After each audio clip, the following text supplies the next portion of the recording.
what I want to talk about the points I'm making here, the comments I'm making here, I want to talk about opportunities, not downturns. Everything is bad, we should get out of farming, it's the end of the world, and blah, blah, blah. I don't want to talk about this. I want to talk about opportunities. And the last couple of days, because of jet lag, I had lots of time to think about it. I got to thinking more and more, maybe this Corona thing is another big, big opportunity for us farmers. Let's face it, what are we learning just the last couple of days? In every country in this world, even Australia, the government is willing to give up economy. Something absolutely unthinkable 10 days ago. Governments are basically sacrificing economy for the sake of saving people.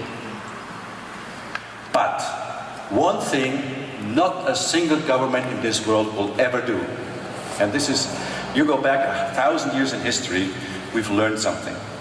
Never ever let food shortage happen. Because that's the way to get into a civil war.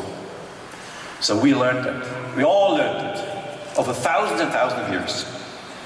So what does that mean?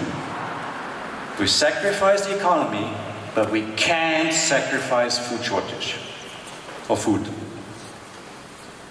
Guys, all of a sudden, farmers may become the most important resource in this world. And what was our problem? For you guys in Australia, for us in Europe, for the North Americans, for the Brazilians, the public in this world, the last 10, 15 years, driven through NGOs and whatsoever, Greta, climate change, chemicals and blah, blah, blah, we were bitched at. I mean, we were just wrong. The society basically in Europe, they said to us farmers, we don't need you anymore. You poison our food. You ruin the mother nature. You farm the wrong way. We really had a feeling in Europe till about 10 days ago as farmers, we are basically left behind. We are not needed anymore in the economy. And maybe right now we are learning that we become the most important part of our being in this world right now. Isn't that exciting? Isn't that exciting? I mean, look, apart from toilet paper, which is probably none of you involved, I mean, the supermarket's empty. And I hear now, we were at your place today, and what did you say? I mean, beef cattle prices have gone up, and they do even emergency slaughter over the weekend because they need more beef in the supermarkets.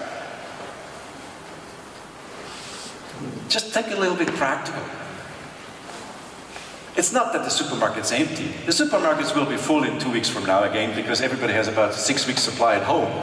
So we will fill them up. That won't be the problem.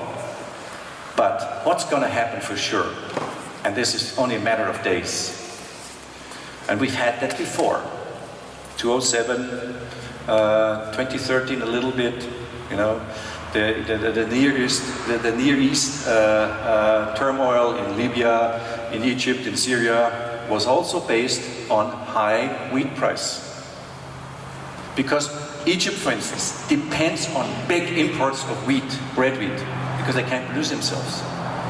But what have we, through all our stock, through the stock markets and the way we were oversupplying the markets with grain the last 10, 15 years, we have created a situation where those countries that have lots of people but they cannot produce enough food themselves, they don't care anymore. They don't. If they buy wheat or corn or whatever ahead, they only buy it ahead a month or 2 months because they say there's abundant supply.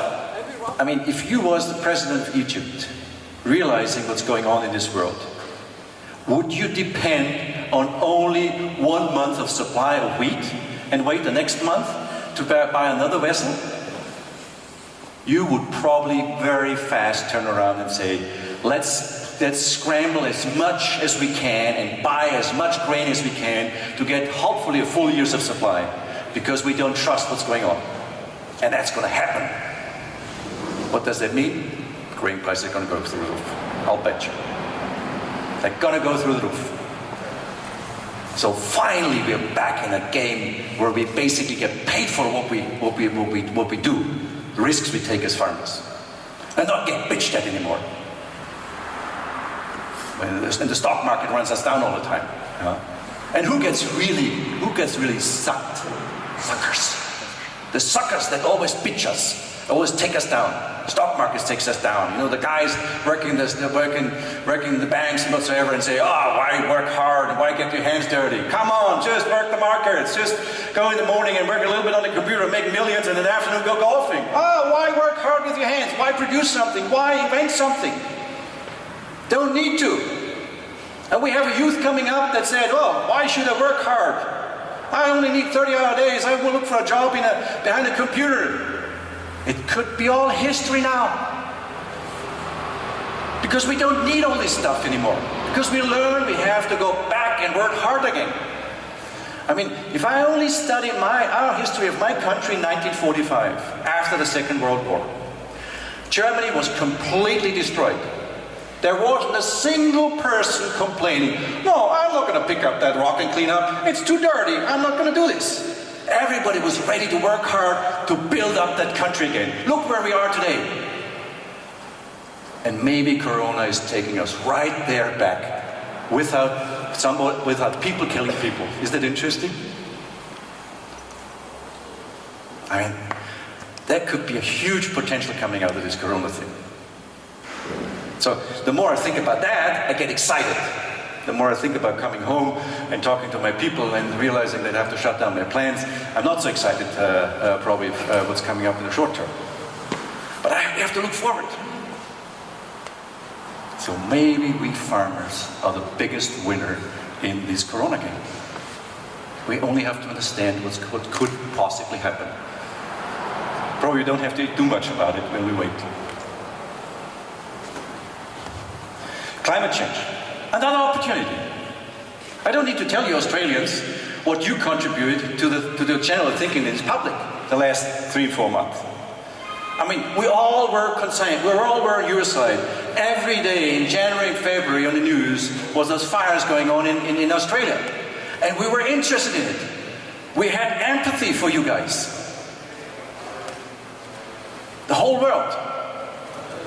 And we're all aware this climate change is real. It's not something that's been spoken about and some people just make it up, and if you listen to this idiot in White House, you know, he says, forget it, you know. It's real. And the majority of the people in this world, if you ask them about climate change, what they think, they're anxious. They're more and more anxious. And when people are anxious, what are they ready to do? They open the wallet. They want to, if somebody comes up to them and says, I have a solution to help us fix the climate, everybody is willing to pay for it. That means there is a business. And let's not discuss this endless discussion. Is it man-made 90% or is it only 10% man-made and the rest is cyclical? It doesn't matter, because the majority of society in this world is ready to make a change. If it will ever happen or not, it doesn't matter. And maybe we could be a big part in this picture, carbon sequestering and so on. Opportunities, new opportunities.